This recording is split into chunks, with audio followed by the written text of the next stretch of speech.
I don't understand. Someone has to sell the new idea to the Verts. Why not Jay? He's well known. He's one of my chief commanders. Let him be the public face.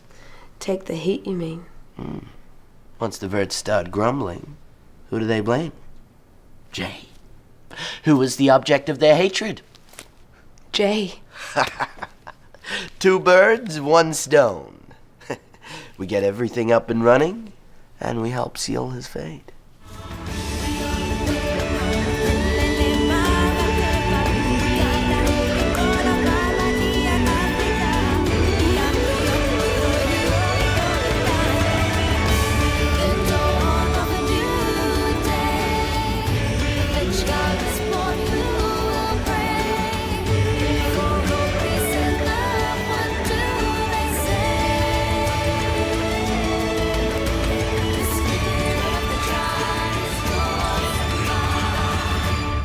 Welcome to Series 4, Episode 38 of Conversation on Eagle Mountain, a podcast about the tribe. I'm your host, Lance, and joining the podcast panel today is Liz. Hello. Sabine. Hi. And Tamsin. Hi. With episode notes done by Matt and myself. So Series 4, Episode 38. The screenplay was done by James Wiley. It was directed by Ian Moon. And the episode synopsis read out by Tamsin. Reality space gang wars spill out into the street as the city becomes hooked on the game, while RAM prepares to gain an instant army of workers by introducing a new pay-to-play scheme. Elsewhere, Jay and Ved both consider their futures in the Techno regime. Ram, Java, and Ebony discuss the end of free access to the game, with credit now earned by a day of labour to maintain the power network, which has been severely stretched. Ebony, however, doesn't think the city will go for the no pay, no play chain gang scheme. The Ram brushes Ebony's concerns off. He later admits to Java that he shares her concerns. This leads to Ram deciding to use Jay to sell the new system to the city so they have a convenient scapegoat for any unrest. So yeah, a few different angles to talk about here in this opening. What do you make of the various viewpoints due to this new development of the pay-to-play scheme, and the chaos that we witness in the city between the Reds and the Blues, and the scenes of slave workers? I'm just going to say this right now. You can't really call these guys slaves. We've seen slave labor in the tribe. I don't really count this as that because what they're doing is they're working to get a paycheck, and it's their choice to use that paycheck to play the game. Yeah. So they're not working for free. They're not working against their will. I would not constitute this slave labor. That's just me. I don't throw that out there. No, I agree with you, actually. I will rebuff that a little bit. Due to the abusive, addictive nature of the game, I hear you're completely right, like, technically, but I would class them as slaves. Isn't it just capitalism, though? It's coercive. I'll give you that. Absolutely coercive. It doesn't feel like slavery. It's not slavery, but they are. But it's not free will either. Yeah. I mean, it's just capitalism, though, isn't it? They want access to this stuff. They've become hooked on it, and it's that consumerist, I have to have this. They don't actually have to have this. No, they want to have this. You know, Mouse and Sammy are not addicted, are they? They're not like Pride. They're not addicts, Mouse and Sammy. They could step away from this. We've seen them do other stuff than this, but they want it. Yeah. So it's, I mean, Ram's just gone and rebooted capitalism. And they're just working because they have no clue what a full day's work will entail. Especially Mouse, he's way too young to understand what that means. But yeah, they at least decide for themselves, okay, fine, we have to work and do stuff to be able to play this game, and that's a price we think we're willing to pay at this moment. I do agree Lance has a point about the coercive element of it. I guess it just doesn't work for me as well because they haven't done a good job of showing the addiction of this game. So it's like we have people who are actually addicted and have been destroyed by exposure to this because they got extra attention, like Pride or someone like May, who's actually in there hooked up for long periods of time, or the way Amber was affected by it. Everybody else, though, are just playing at will when they feel like it. So that doesn't feel so much like an addiction. It feels more like, in line with Hanson said, it's something they want. They can do other things, but Yeah. there's really nothing else they'd rather be doing. And so for me, I feel like it's teetering the line on the whole addiction metaphor.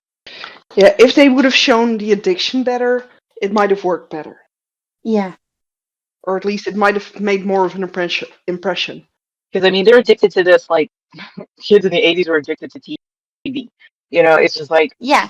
Yep. we won't die if we don't have it, but it's just like, what else? We don't have anything else to do. We want to watch TV, but we were fine if we didn't have it, compared to an actual addiction where you are not fine if you don't have it. I mean, honestly, I don't have major issues with pay to play because, plenty of people make their children do chores in order to give them Minecraft minutes, I'm gonna which is ask they a, want. I'm gonna ask a question though. Do you guys think it's a bit early to introduce pay to play since the game has only recently gone online? Yeah, I think it would have worked absolutely. better if they got them hooked more truly, but Yeah.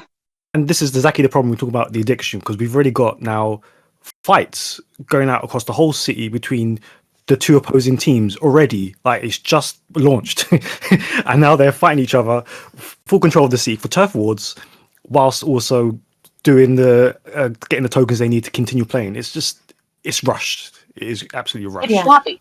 yeah, Yeah. It's very yeah, sloppy in the storytelling to go from, 2 episodes ago, we were worried about getting everyone even stand to play, and like Lance just said, all of a sudden we've got kids wearing bandanas in the streets asking if you're a crypt or a blood, and it's like ready to fight if you're in the wrong place without a bandana on. And it's just like, okay, what? It's been 2 days. I get that these kids would really love doing this, but I mean, I've seen game addictions with, my kids, my nieces, my nephews, hmm self, and it takes a little longer for it to get in your system. Even though, granted, I will give it a pass just because these kids literally have nothing fun to do, Yeah. so they latch to this. But it's sloppy. It's very sloppy, and but I won't say it's too fast, because for me, in the span of the season, it feels like finally the Technos are doing something, towards their greater plan that I find interesting that affects the whole city. So I was just like, bring it, just please, thank you, do something. There's a lot of meandering going on, and so I'm just like, okay, finally, a step in the Technos regime that is affecting the city in a negative way, like on a whole scale, rather than just pockets of negativity that only a few people know about.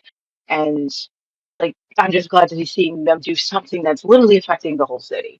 Yeah. I was just thinking, for me, it's every time I watch this show, I keep thinking, okay, but it feels like more time should have passed. But then they pull Yeah. out something different, and it's like, okay, so no time has passed. Yeah. So It's this like, is for the me, reality of time forgotten. that's like, on one hand, Ved would not have recovered overnight magically, completely. Yet, with the moment Pride was gone and Pride came back in the morning, there was no time between that. So it can't have been longer. Well, see, that's the magic of ambiguous injuries. Yeah. You know what I mean? Like, remember, Dad was in reality space when he was injured. We don't know how that actually affected him in the real world. Like, how is he physically injured? Was he just very hmm sore, worn out by what happened? We have no idea. Is there nerve damage? Is there a shock to your system when you're hit in the game? We don't know. They're so ambiguous about it. hmm So it's like he's bad off enough. He needs to go to hospital, but the next morning he's fine. So what? Did he just need a nap? Maybe that's all he needed. Like, we don't know. Yeah, just some electrolytes and he's fine. He's fine. Yeah. Can I Just say I can't with this timeline. can I just say I had a bit of a jump scare when Jay Ryan appeared, as I think he was a red, and I was like, oh my god. Because for fans of the tribe may or may not be aware Okay, so Jay Ryan was in the soap opera Neighbours, and his romantic partner in Neighbours was Michelle Ang. She played his girlfriend. So he's in this and about to go off and do Neighbours, where they'll be united, and the reason why we don't get Ty Stan back. But that's another story. But I was like, oh my god, it's Jack Scully. I wish the conversation between Ram and Ebony had been a little more beefed up, because I do like that they're having a conversation, and that Ebony's just pointing out her history with the city, how people may not respond positively to being told they now have to pay for something that was previously free to them. And that's a fair concern. But I do wish she had gone into more detail, bring some of her actual experience in running the city, or even just being in the tribe that's running the city. Because again, Ebony has been a city leader. She's always been trying to control the city, even when she was only on the sidelines and having to suffer under the Mallrats leadership. That's what she's done. She has seen so many examples of trying to get the city kids to do what you want them to do. And I would have loved if she brought up something from like season 2, you know, the trouble with, yeah, we saved their lives with the antidote, and they still gave us issues when we were trying to tell them what to do to work together and stuff like that. And that's with life-saving medicine. And I just think there was more she could have said to express what her experience of knowledge of the city kids is coming from, but again, they never give Yeah. you enough to say, you know. It's like the whole money system didn't happen either. It's like you've got all this Right. knowledge to Like, pull back on, but nothing. I mean, the conversation can still go the same way with Ram naysaying her, Yeah. but it would make more sense if when she's not in the room, he admits to Java, she may have some points, those are concerns I have too. This could go badly and we're suddenly the bad guys. We've worked to win the hearts of the people. We've made them forget that we still have their family members and their friends. I think we've made them forget all about what's being done to them, where they've been taken, all of that stuff. Don't want to lose that because he obviously has an agenda. He needs the city to do what he's asking them to do. And I just think it'd be a little more beefed up if Ebony had really given him something to think about with her experience in this city. Yeah. But I do like the moment with he and wait, is that this moment? No, it's not. Never mind. It's later, so forget it. Yeah, I just would have liked more words. And I also like Ram's idea of using Jay. Finally, utilize this guy. You can't stand him. He's been a pain in your butt. He doesn't do his job. He never knows what's going on because he never shows up for work. He just shows up in the hotel to complain that he doesn't know what's going on and he doesn't like what he just found out, blah, blah, blah. So it's nice to see Ram being like, you know what? I have finally decided to have to deal with him. And it factors into something that Sabine's been saying the entire time, that Jay's the poster boy for the Technos. Yeah, he's the face. And you can either use that for good or for bad. And now we have that confirmation. And yet we don't ever see it in the show. We don't. Literally don't ever see him being the poster boy. He became that because everybody in the fandom spent 20 years trying to figure out why Jay was a Techno, why Ram kept him around. You know what I mean? So it was just like, he must have been there because he was good PR or something. Like, why else would he have taken this guy on? Yeah, he looks pretty in a picture. The tribal warfare it's all right. It's just, the problem is we've seen tribal warfare done better in the city. So for me, I don't even think of it that way. It's just lightweight kids running around. Well, what is that game that kids love to play? But anyway, it feels not as threatening. You know what I mean? It doesn't really feel like tribal warfare. It feels like middle schoolers playing at the Bloods and the Crips. You know what I mean? Like I can talk from experience because when I was in middle school, that was all rage. And I remember like kids walking around with bandanas hanging out their pocket and start beef with each other, over the bandana, and we're just a bunch of poor kids living in the suburbs thinking we're West Coast. It's just so stupid. And that's all this reminded me of. You know what I mean? Like these are gangs. These are just unruly poor kids obsessed with their new video game. They're just LARPing. They're taking their LARPing very seriously. Yep. I mean, Lex is able to chase off a whole bunch of them. Come on. If they were serious, they could have easily jumped him. They're disruptive at best. They're disruptive. The hoodlums. But I mean, when we remember what tribal warfare in the city actually looked like, when you had to really run for your life Yeah. if one of the tribes came around, like this is whatever. It feels like it's tribal warfare by kids who weren't big enough to fight in the demon dogs versus locos versus jackals sort of fights. Because it's like, have you learned nothing? This is not how you play at warfare. It's like, you've had so many better examples of how to fight with another gang. It feels more like paintball than anything else. Yeah. Yeah, it And I don't does. know if that's what they're going for. They clearly want us to take it seriously by having a lot of the characters very bothered by this disruption, by kids running around with their bandanas and just causing trouble. But it's not, you can't take it seriously because they're not really causing that much trouble. You know what I mean? Like, we've seen way, way worse. In this season, we've seen way worse. Mm-hmm. We've seen them throwing rocks at their city leader. Like, these kids aren't doing anything but, walking around thinking they're important, but they're not doing anything, So it's like, we're supposed to take this seriously as a massive problem. What about Chloe? What about her? You want to protect her, I know that. What are you getting at? You saying I could protect her better at the mall? You mean you want me to be some bird lover like you? I ain't cut out for that. Can't you at least stay here until you're completely better?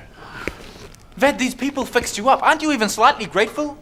I appreciate the help, but I don't belong here. I gotta go back. Just do me a favor, huh? Think about what I said. Just think about it. For me. While Ved is amused by Jay's suggestion that he go to the mall instead. He does, however, drop in on Jay and Celine to let them know that the numbers of people playing the game are much lower than Ram believes. Celine is encouraged by this, and Jay agrees that if Ved left the Technos, it will be a big win, but he's not optimistic that this will happen. So panel, what do you make of this scene between Jay and Ved? Especially the possibility of Ved joining the Mallrats and how he provided information to the rebels. Can I just say, I think Veg has been more used to the rebels in this one scene than Jay has been in these 37 and a bit episodes. That is so true. Yes, I was thinking the same thing when Celine actually says, "Do you think come over to our side?" I was like, I bet she's hoping because he would be way more used to you than his brother, who's hanging around and has done nothing for you guys Yeah. at all, except tell you what he can't do. That's all Jay has said. They say what he can't do to help you. Yeah. Every time they ask Jay, "Do you think blah blah blah?" He's like, "Ram doesn't listen to me. I don't have any power." Like, what can you do? What can you join us, dude? Ved would have been a great asset to them, honestly. Yeah. Completely. It's always Celine. I'd be like, go convince your brother. A really interesting character as well to throw into the mix. Yeah. I will say these two scenes with Jay and Ved, I don't want to shade these actors. Okay, they're working with what they've been given to work with, but these scenes convinced me that we lost the better actor in Ved because he's the most compelling character in these scenes with Jay. I could feel this like undercurrent of emotion in Ved as he's talking to his brother that I cannot feel for Jay. Jay's words are saying he's concerned for Ved's safety. He wants him away from Ram. Ram is dangerous, but he's not conveying that emotion. I don't believe him. But when Ved is talking to him, I feel something. Like Ved is dealing with like a conflict. He seems warned by the fact that his brother wants him safe, but Ved has a different agenda. He has a different goal, and he knows what he has to do to achieve that goal. He's got to go back to Ram to find Chloe. That he knows that Ram had something to do with Chloe going missing, and he's never going to find her if he, cuts off that avenue of information. Like Ved conveys all of that, and even when he pops into frame during Celine and Jay's conversation, which is hilarious that they didn't see him coming up the stairs, but whatever. Uh, he just slides into the chair. Even in that scene, he's conveying more information. Like, there's so much you can speculate as to what Ved's thinking when he brings them this information, because he didn't have to. Why would he bring them this information? It hints that he himself isn't 100% on board on the direction this is going because Ram crossed the line with him, and because otherwise, like, why would you give them information that they could use to sabotage Ram's plan? All I could think is we lost the better actor. I'm very sorry to James Napier, but it's And it says so much about Ved as a character. He's willing to give this info to the Mallrats, to the other side, yet he's going back because Ram still has Chloe. And he knows fully well that there's no way these Mallrats are going to manage to get Chloe back without him going back to Ram. Yeah. Because, for the past 37 episodes, he's seen how bad these Mallrats are at getting any one of their tribe back. Like, yeah, sure, they managed with Amber. That's about it. So he knows it's hopeless to go over to their side and, I guess, sit around and hold hands and wait to see if Chloe magically turns up again. Like, he wants to do something. his brother's a general.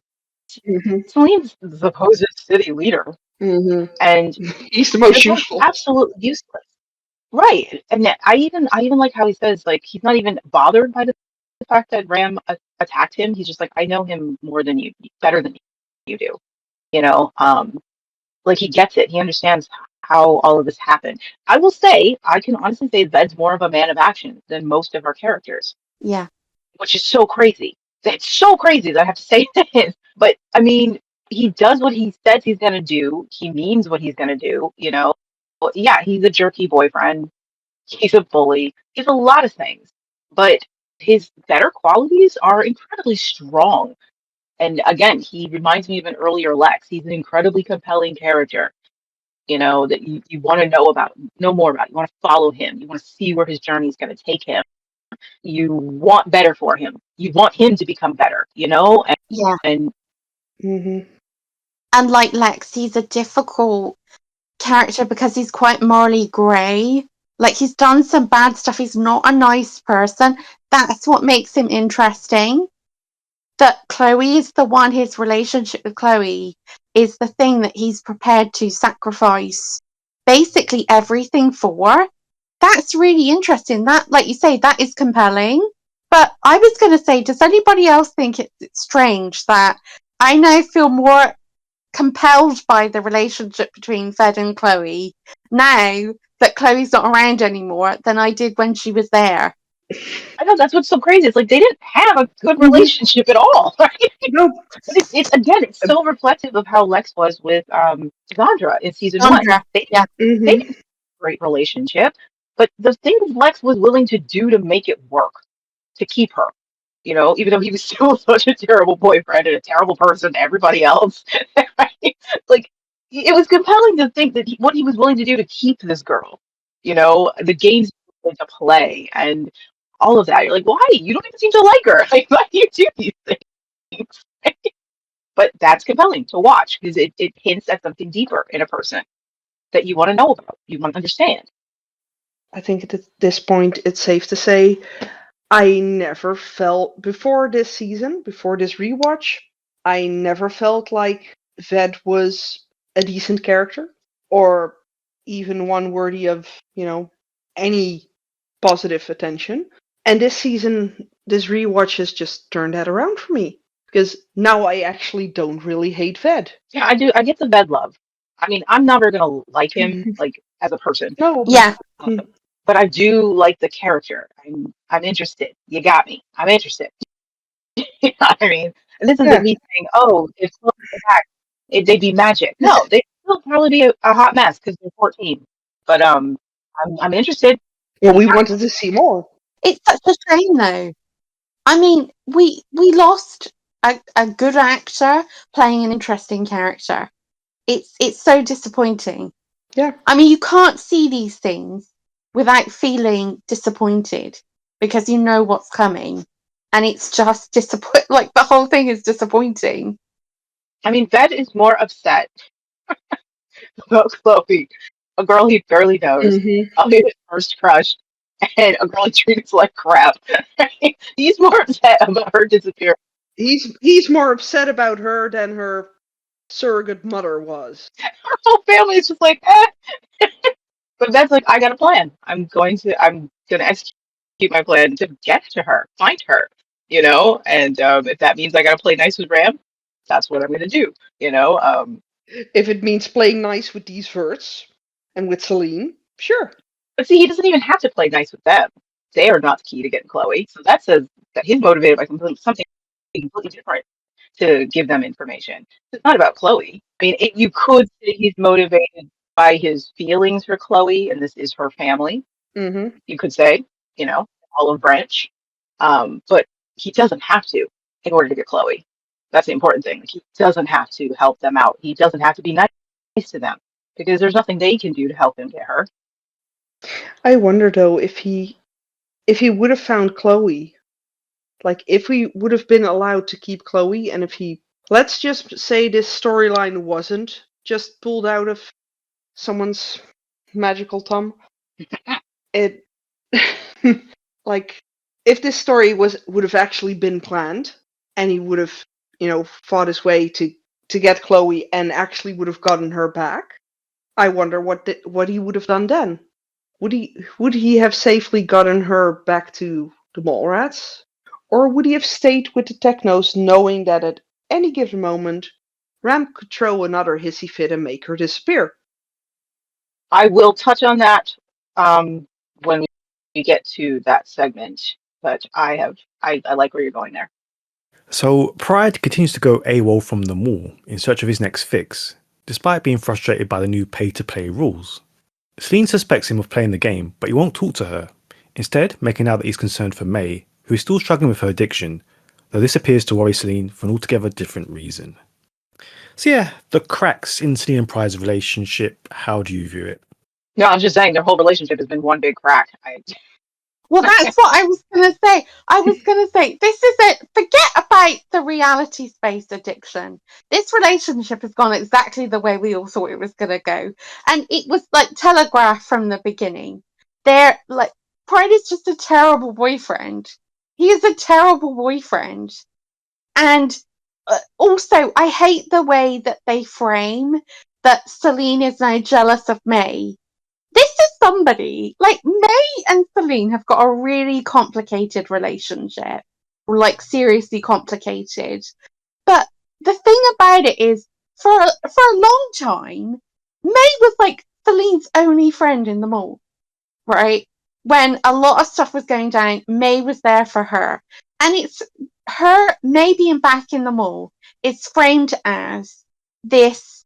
Oh my God, he's gonna go back to her situation, and it's just it just reminds you of how misogynistic it was in the 2000s, because and especially in the Tribe, where it's just playing girls off against each other, and for what? For pride is the prize. Are you for real? Pride, he's not a prize. Sorry. I had to get my Pride hate in. I couldn't let it go without saying, I hate Pride. Really? I know, it's such a surprise. Plot twist. This is news to me. Every moment that we spend with these two is depressing, and it's hard because Celine is she's not like most of Celine's storylines are either infuriating or you hate her or it's really depressing.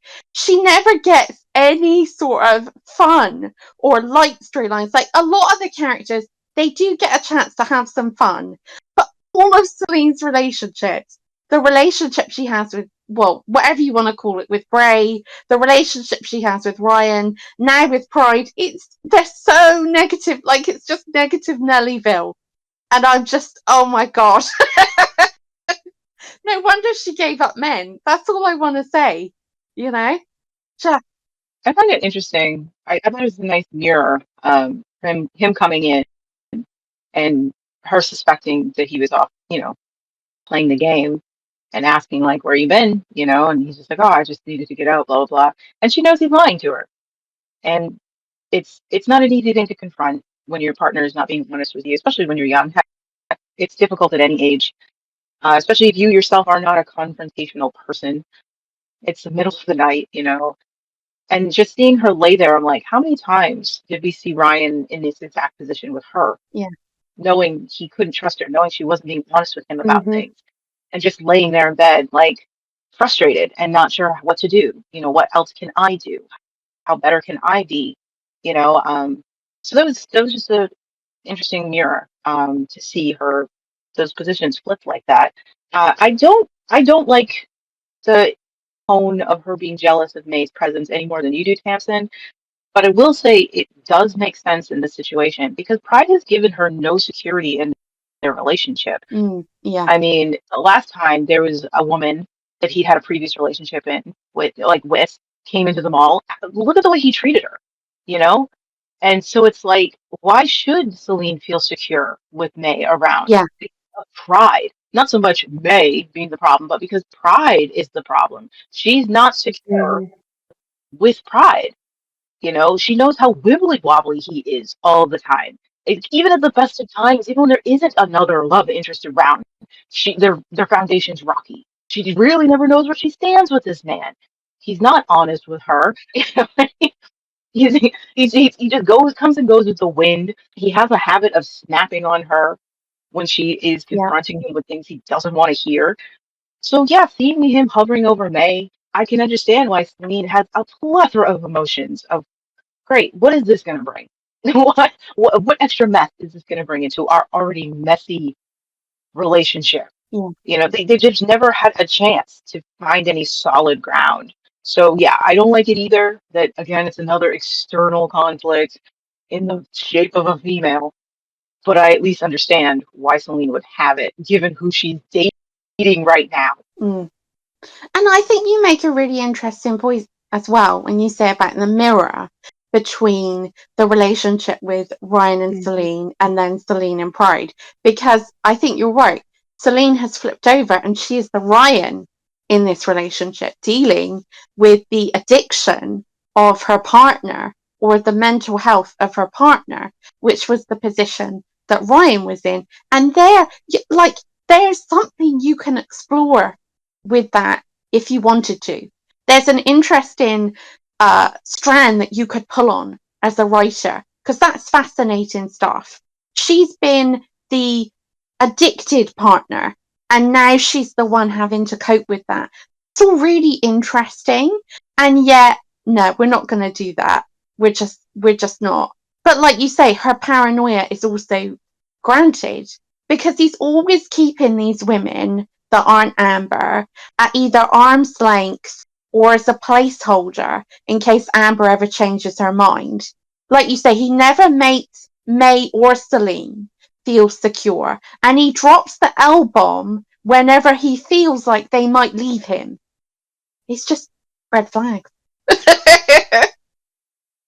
Back at the hotel, Ved psychs himself up and struggles to be civil to Ram, but ultimately chickens out of leaving the Technos. She's my girl and I'm going to be with her. Yeah, sure you are. If you find her, which I hope you do. And as far as the Technos go, well, I'm gonna Yes, go... Ved, are you trying to tell me something? No. Are you still committed to the cause? I need to know I can trust you. Yes. You can trust me. Leaving Jay on his own when he announces that he won't be Ram's slave master and will be leaving with Ved. With Ram about to pass sentence, he starts showing symptoms of Ebony's cold and is led away by Java, while Ved silently urges Jay to flee. So yeah, how did you react to Ved's attempt to leave the Technos and Jay's big statement?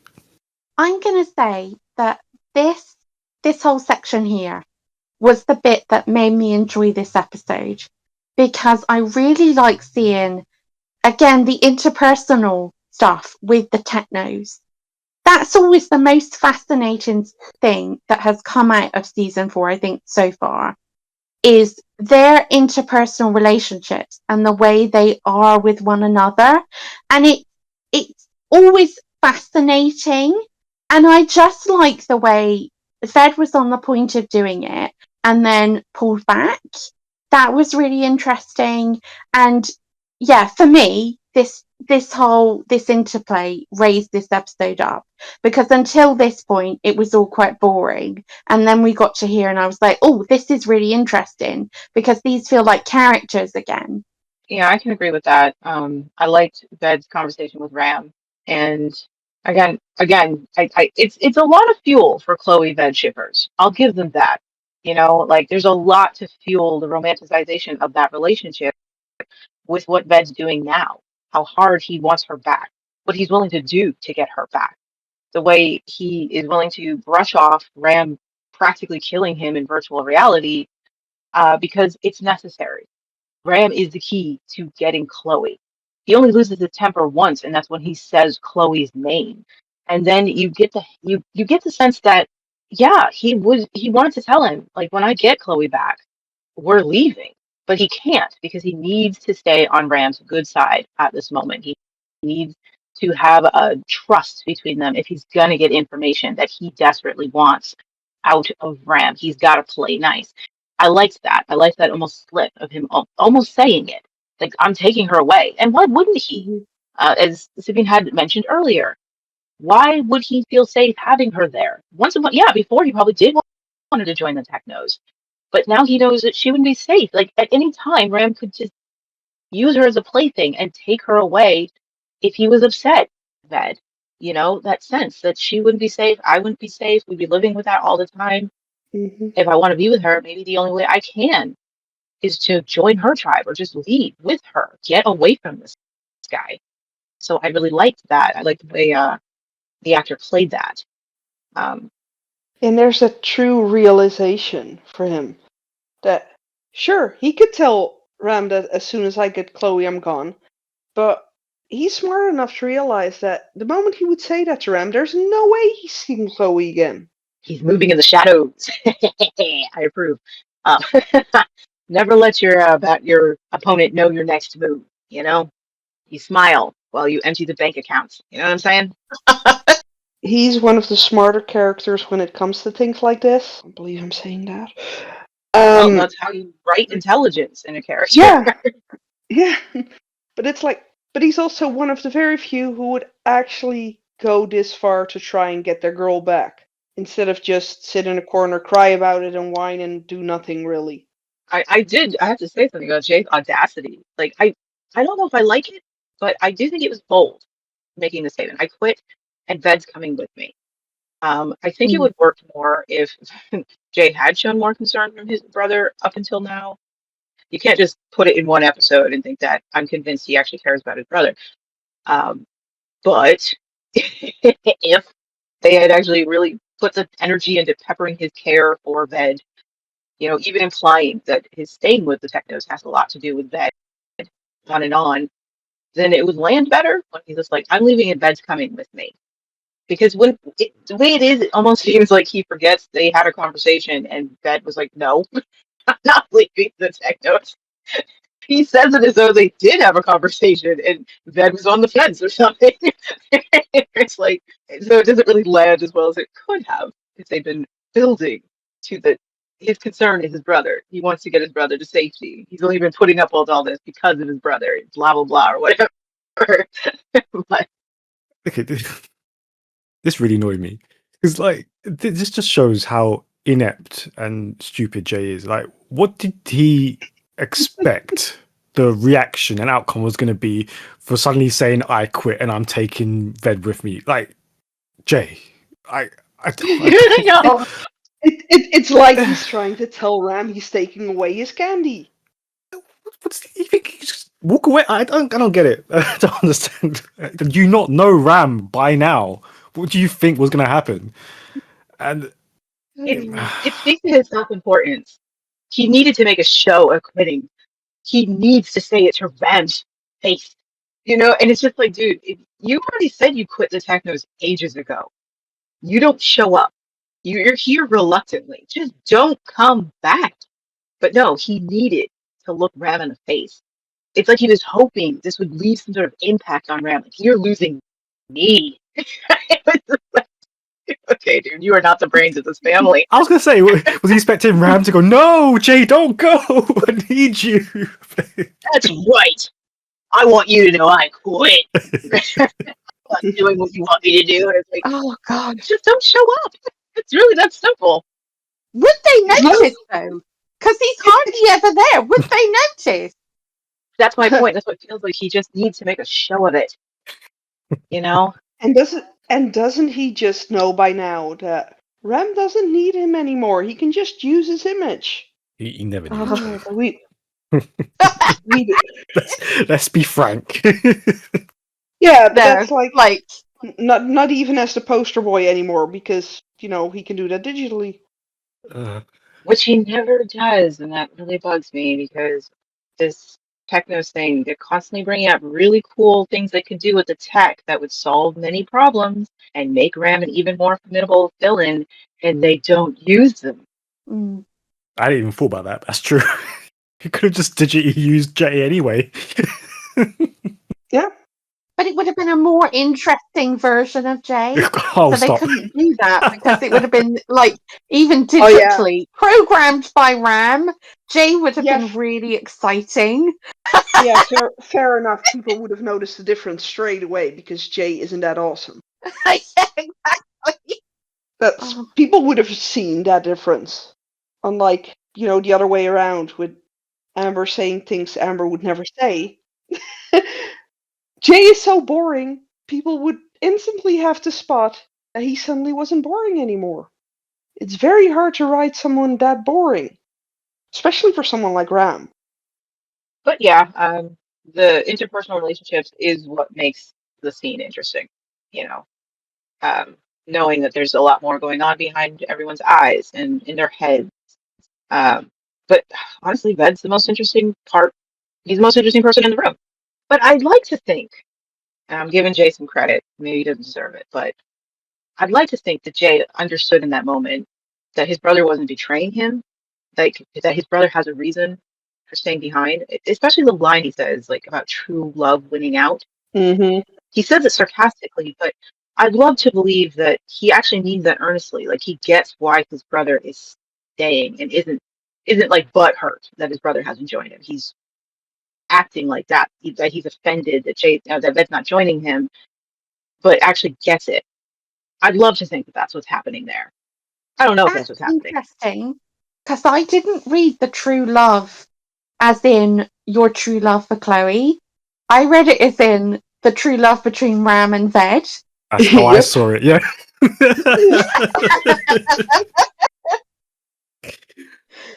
But Well, you can read it either Ram way, does yeah. need Ved. Yeah, Ram you does need can. Ved. Ved's his favorite. Yeah, and That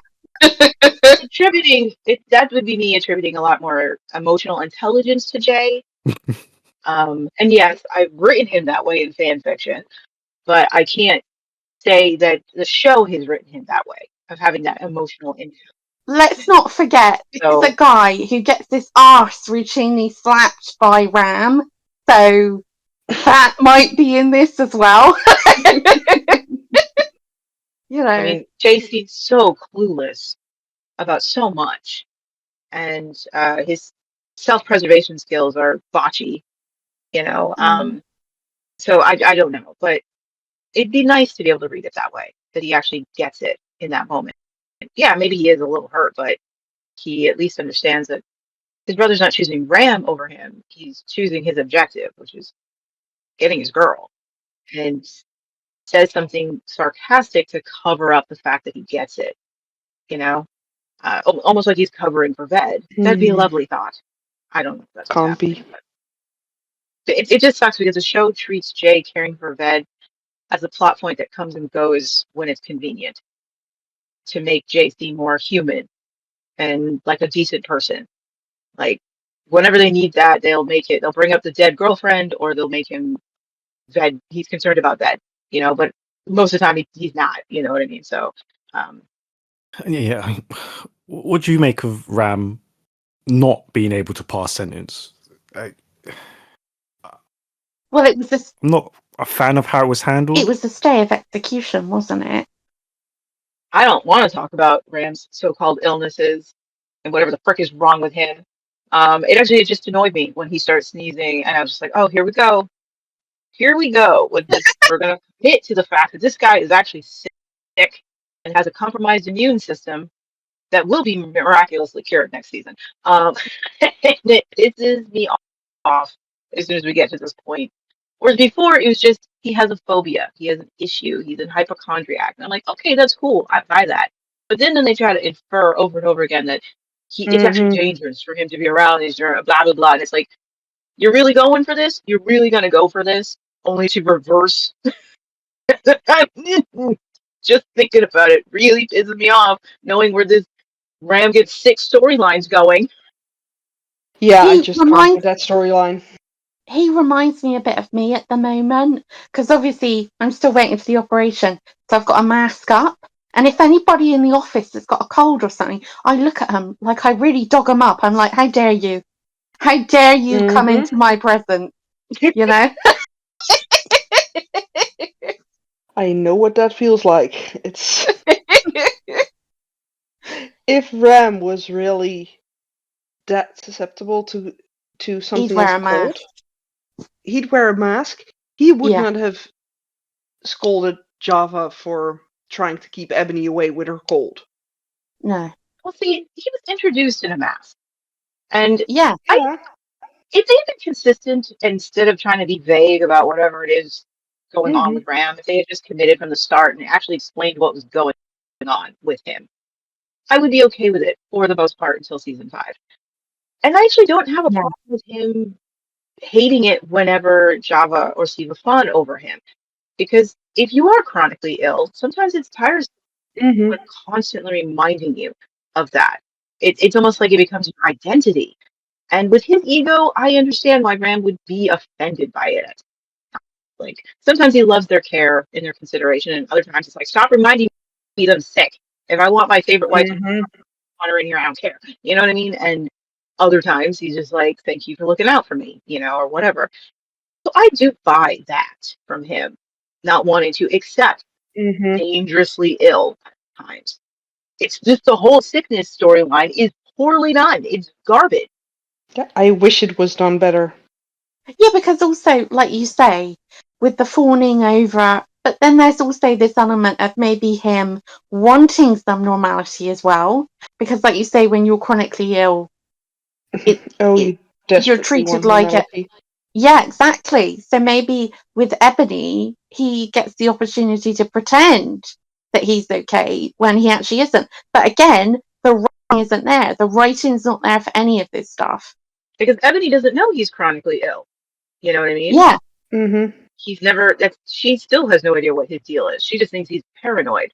yeah, Because there was a conversation between her and Java where, Java's implying like you can't be around him. And Ebony just doesn't get it. Like she just thinks it's out of jealousy or whatever. She doesn't know that Ram is susceptible to catching whatever she has, and it Yeah. wouldn't just be a simple cold or flu for him if he caught it, you know? So yeah, Ebony would make him feel normal.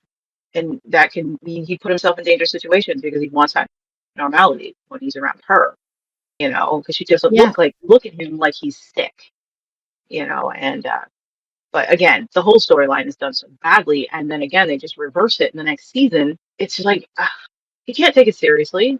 It's just frustrating and it makes me angry. I think that's the most annoying part about it. That because they changed the way he is in the next season, it kind of makes fun of, people that are actually that susceptible to illnesses. yeah, Like, oh, if they could just get over it, if they improve their attitude, they won't be ill anymore. yeah, But it's definitely in keeping with the show because they tend to treat stuff like this and mental health the same way. Hmm. Just knuckle up. You'll get over it. You'll be fine. They've been doing this Uh, since season 1. to be fair, That's what most people do to people who are chronically ill and don't look it on the outside. I mean, Celine, she dealt with all her mental illnesses by just taking a stroll in the wilderness and Hmm. deciding I need to stop. And she's Yep. fine. She's not struggling with any of it. Trudy, same thing. I mean, they were never clear what was going on with Trudy. Was it hormones? Was it was she actually going through some stuff? Because one day she just decided she wasn't going through it anymore. And you're like, what? She just needed a nap? Was that it? Like, okay, fine. The show is always treated. I think the only one they were ever serious with was Lex, like what he was going through after Zondra's death. They actually treated that seriously, the depression he was in, and that it was a struggle. It wasn't about him just deciding one day to get it together. Because even when he wanted to get it together, he still fell back sometimes. He was struggling, and it was the only time they've ever really treated it seriously. Yeah, that's because it's grief. And grief is dealt with differently than chronic illness I'm talking about mental health, or mental health like I'm issues. just talking about across the board with all of it, of how they handle these things, Yeah. and Lex is the only time that they've ever treated it with any sort of real seriousness. That it can't just be cured overnight because a person decided that they're okay now. Subject of Lex, did anyone notice that he's forgotten how to read again? It was very casual. Like, when did he and Steve have that conversation? That's interesting. He was just like, what does it say? Like, this was a big deal once upon a time for him. Hmm. And now, Yep. I thought he could read again now, though. He's still I don't think, dyslexic. It's just yeah, he still has trouble. And Yeah. big words, small words. But he was just casually like, what does it say? Mhm. And she's like, oh, okay, play. And he's like, oh. And I was like, wow, that is interesting. Like, that's always been an issue for him. And Yeah. suddenly it's not. It's the most casual way they've referred to his illiteracy ever. Hey, at least they remembered. Yeah, that's true. It was actually kind of a nice moment. I would have loved to see how See- he and Siva got it. exactly. That's exactly what I was going to say. Like, this could have been such a great moment. Like, we delve into Lex's actual feelings for Siva. Like, how he can be so open with her. Like, just tell her just like that, and she not even care about it. That could have been a fantastic moment between the two. But no, Yeah. it's just thrown away. No. Like, this show. You're just like, does she know? Wow, okay. I would have loved to see the struggle of him admitting that to her and her not being bothered by it and him being relieved because he's lived with the shame of it for so many years of not wanting the woman he loves to know that about him. And he's found one who's just like, Yeah. cool beans, whatever. It's cool. I mean, yeah, it was just like, this could have been a great moment between them because it's actually really beautiful when you consider it, but there's no build up to it. Like, when No. was this ever a conversation? Missed opportunity. Yeah. Press the button. Yeah. Because she's not surprised when he says, what does that say? I mean, it's literally very, very short words, that he could have sounded out, but you'd expect her to be like, oh, you can't see the screen, baby? Your eyes blurry? Anything, nothing. She's just like, oh, it says this. And puts her arms around it. And he's just like, oh. And he's not bothered by having to ask her to read it to him. Like, there's nothing. And you're just like, sure, let's see us get here. I mean, it's especially interesting because the other scene that they were in, he was essentially the first scene we saw them together in when they were in the cafe. He was calling her a nag.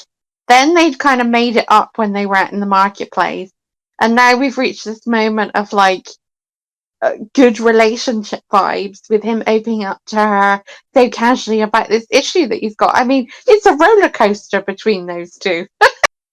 Speaking of Ziva, I just wanted to bring this up. Another missed opportunity that I really wish they delved into. Okay, they go from Siva coming into the mall, and there's maybe 2 days of friction because she doesn't know how to people suddenly, and blah blah blah. Okay, and all of a sudden she's a trad wife. All right, fine. I actually don't have a problem with Siva being a trad wife, but I think it could have worked better if they'd actually explored why she leans into this so hard. Like, Siva is a survivor by nature, and she wants to be safe. She wants to be secure. She wants people who'll care for her. She wants a roof over her head. All that jazz. What if she was leading, like overcompensating, so these people don't throw her out? So that because she knows Lex won't come with her. Because it's like the way he talked to her. He made it very clear. If my family doesn't want you, you're on your own. And I'm not leaving. This is my home. What if that's what Siva was doing? Overcompensating to secure her place here. She's cooking, she's wearing freaking aprons, she's cleaning, she's talking to Mouse like she's her mother in such a gentle way. And where are you going in late? Yeah. I'm to wash you up. She's being super friendly to everybody. It's like, what if that was her making sure she stays safe, making sure that people like her? You know what I mean? But they don't. So you're just like, where did this come from? I did like the callback though. What I mean, callback? Siva with her lovely box of shampoos and everything towards Mouse, and all I could think was, but that's my special soap. It's Sandra. It's too much like Hmm. Sandra. Cute though. I did like And it. it's, Um, she's the willingly way she's sharing though. yeah, the way she's explaining to Mouse how to take care of yourself as a young lady. Do we think the reason why he was maybe so open to her about the reading thing is that he thinks she's Sandra? No, he never wanted Zandra to know he couldn't read. Oh, Remember? He was really? like, Ryan, Okay. he's like, Ryan, you gotta write my vows. I don't want Zandra to find out. Oh, yeah, that's Yeah. true. And I don't think Zandra ever found out her man couldn't read. But anyway, I just wanted to throw that out there. Like, I wish they'd actually explored why Siva goes from I can't do things like this by myself to I'm making breakfast, lunch, and dinner for everybody. And giving the kids baths and putting them to bed and cleaning up after everyone. Like, I thought you couldn't do these things. Doing everything Celine used to. Because Celine does nothing but fret. That's what Celine Nope. does. She frets. Hmm. And yeah, I wish that we explored that this is her out of desperation. It's her protecting her place here and making sure everybody likes her and that Lex doesn't abandon her. That leads us to our final thoughts of the episode. So earlier, Java has a go at Ebony for not really caring about Ram and refuses to give her access to him, despite getting in the ear from Ram as a result of her decision. After Ram does become ill, Java attempts to rescue a captured Jay by offering him help in return for revenge, but Jay walks away from her, leaving her threatening an expensive lesson. So yeah, what do you make of Java's motives in all this and her threat to Jay? Well, I like the way, just going back a step, that Ved and Java both save Jay in this moment, but for different reasons. I think that's really interesting. Obviously, Ved saves him because he's his brother, but Java, again, sees an opportunity to use him against Ebony because, like, the only thing that Java really thinks about every single moment of the day is how to get one up on Ebony. We know that now. And I just think that's really interesting. I think the moment between Java and Ebony and Ram could have been so good if they'd kept the through line that Java is genuinely in love with Ram. Mm. It doesn't work though, because this girl has been okay with him blowing up. She's been making moves on Jay. She's all over the map. So it's like, what are her freaking motives? Like, it's like Megan is playing this as a woman who genuinely loves her husband and is frustrated that instead of being in love with her, he's in love with every other woman who doesn't love him back. And how much that hurts, how heartbreaking that is for her. She's trying to protect him. She's trying to keep him alive. For once, she's not keeping Ebony away because she's jealous, but because you're dangerous to the man I love, and he doesn't appreciate it. Even Ebony saying, yeah, but he doesn't love you. He's in love with me. How hurtful that would be if her storyline made a lick of sense. Yeah. But instead, it's just empty. Megan is playing it so well. She's playing it so well. In that moment, I believe she loves this man. I ignore everything else in this season. She is painfully, long-sufferingly in love with Ram. And she's the one wife he's not in love with. And she wants to just keep him alive. And he doesn't appreciate that.